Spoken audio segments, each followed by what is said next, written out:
Today, we're going to talk about tape diagrams and equivalent ratios. Tape diagrams are just a visual way to show ratio relationships between quantities.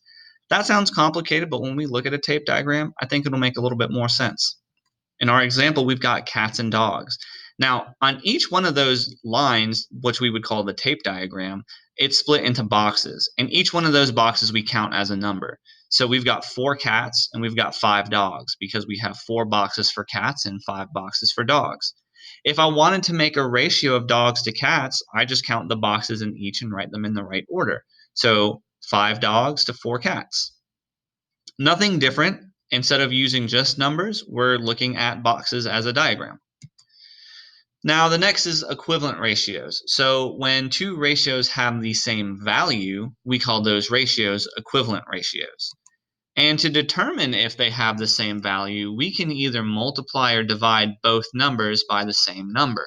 Now, when I say both numbers, I mean, if we have 5 to 4, like our previous example, it doesn't matter if we write those numbers as a fraction, a word sentence using the word to, or using the colon grammatical symbol. It's as long as we multiply both numbers by the same or divide both numbers by the same number, we can make an equivalent ratio. So let's look at an example.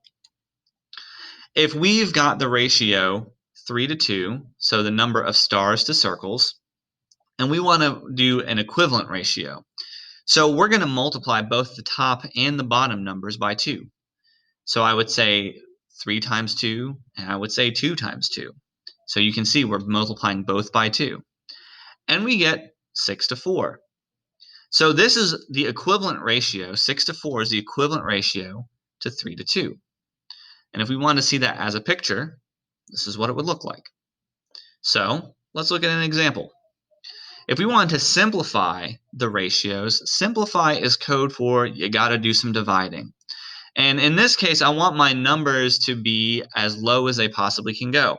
So if I've got 8 horses and 14 pigs, I'm going to start by dividing both of them by 2. 8 divided by 2 is 4.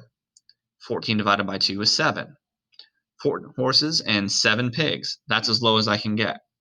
Now, if I look at my second example, 25 chickens, 5 cows, I know that both of those end with 5, so I'm going to try dividing both of them by 5. In this case, I get 5 chickens to 1 cow. Now, in both of these examples, because I divided both the top number, my numerator, and the bottom number, my denominator, by the exact same number, we can say that these are equivalent ratios.